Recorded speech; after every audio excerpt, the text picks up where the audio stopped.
Hello అందరికీ welcome back to my channel. ఇవాళ recipe వచ్చేసి లంచ్ బాక్సెస్లో కానీ నైట్ డిన్నర్కి బదులు కానీ ఓసారి మేతి పరోటాని ట్రై చేసి చూడండి.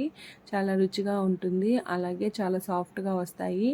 వీటిని ఎలా చేసుకోవాలో ప్రాసెస్ చూసేద్దాము. దీనికోసం ముందుగా ఒక మిక్సింగ్ బౌల్ని తీసుకొని ఇందులో 1 కప్పు గోధుమ పిండిని వేసుకోవాలి.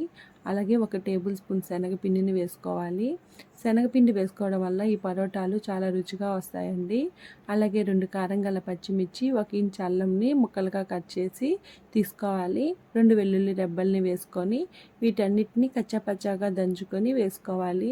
అలాగే 1/2 కప్పు వరకు మెంతి కూరని సన్నగా కట్ చేసి శుభ్రంగా వాష్ చేసి తీసుకోవాలి.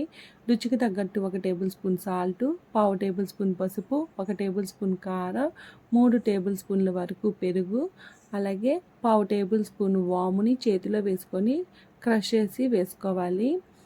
పెరుగు వేసుకోవడం వల్ల పరోటాలు అనేది చాలా సాఫ్ట్గా వస్తాయి. అలాగే 1/2 టేబుల్ స్పూన్ జీలకర్ర, 1 చిన్న సైజు ఆనియన్ని సన్నగా కట్ చేసి వేసుకోవాలి. ఆనియన్ అనేది ఆప్షనల్ అండి. అలాగే 1 టేబుల్ స్పూన్ ఆయిల్ వేసుకొని ఈ పిండి మొత్తాన్ని బాగా మిక్స్ చేసుకోవాలి. ఇలా బాగా కలుపుకున్న తర్వాత కొద్దిగా వాటర్ని యాడ్ చేసుకుంటూ ఈ పిండిని చపాతీ పిండిలాగా కలుపుకోవాలి. మనం ఇక్కడ 1 కప్పు గోధుమ పిండిని తీసుకున్నాం కాబట్టి 1/2 కప్పు వరకు వాటర్ పడతాయండి.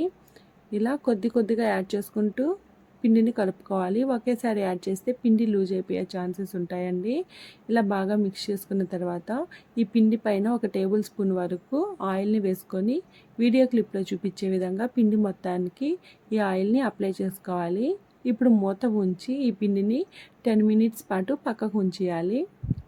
ఇలా 10 మినిట్స్ తర్వాత మూత తీసి పిండిని మరోసారి బాగా మిక్స్ చేసుకొని మీకు పరోటాలు ఏ సైజులో కావాలో దానికి తగ్గట్టు పిండిని తీసుకొని పొడి పిండిలో ట్యాప్ చేసుకొని చపాతీలు ఒత్తుకునే రాయి మీద ఈ పిండిని పెట్టుకొని చపాతీలాగా రోల్ చేసుకోవాలి. అలాగే ఈ పరోటాలని రోల్ చేసుకునేటప్పుడు కాస్త నెమ్మదిగా రోల్ చేసుకోండి.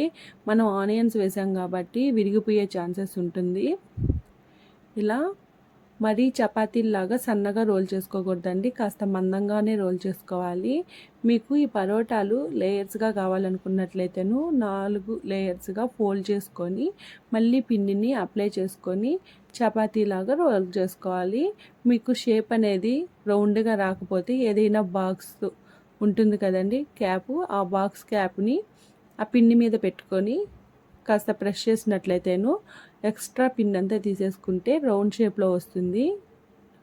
చూడండి, ఇలా అన్ని పరోటాల్ని రోల్ చేసి తీసుకోవాలి.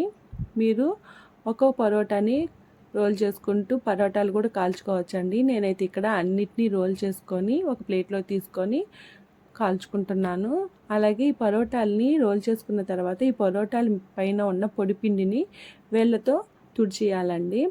ఇప్పుడు స్టవ్ ఆన్ చేసుకొని ప్యాన్ పెట్టుకొని ప్యాన్ వేడైన తర్వాత ఆయిల్ ఏమి వేయకుండా మనం రోల్ చేసుకున్న పరోటాని వేసుకొని ఒక 5 సెకండ్ల పాటు కాల్చుకోవాలి. చూడండి, ఇక్కడ ఎయిర్ బబుల్స్ ఫామ్ అవుతాయి. అప్పుడు మళ్ళీ రివర్స్ తిప్పి ఈ పరోటాని కాల్చుకోవాలి. ఇలా 2 వైపులు పరోటాని ఎర్రగా కాల్చుకున్న తర్వాత 1 టేబుల్ స్పూన్ వరకు ఆయిల్ కానీ నెయ్యిని కానీ వేసుకొని మంటని మీడియం ఫ్లేమ్లోనే ఉంచి ఈ పరోటాల్ని బాగా కాల్చుకోవాలి. చూడండి, వీడియో క్లిప్లో చూపించే విధంగా కాల్చుకొని సర్వింగ్ ప్లేట్లోకి తీసుకోవాలి.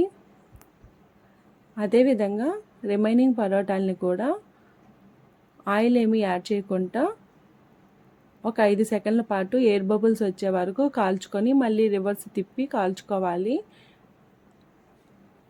చూశారు కదా, అదేవిధంగా అన్నీ చేసుకోవాలండి. ఈ పరోటాలు అనేది ఏదైనా పచ్చడితో కానీ పెరుగుతో కానీ తింటే చాలా రుచిగా ఉంటాయి. నేను ఇక్కడ ఆవకాయతో సర్వ్ చేసుకున్నానండి. చూడండి, పరోటాలు అనేది ఎంత సాఫ్ట్గా వచ్చాయో చూశారు కదా. మేతి పరోటాలని ఎలా చేసుకోవాలో ఈ వీడియో మీకు నచ్చితే లైక్ చేయండి, షేర్ చేయండి, కామెంట్ చేయండి. అలాగే ఈ రెసిపీని మీరు ట్రై చేస్తే మీకు ఎలా కుదిరిందో కామెంట్ చేయండి. Thank you for watching.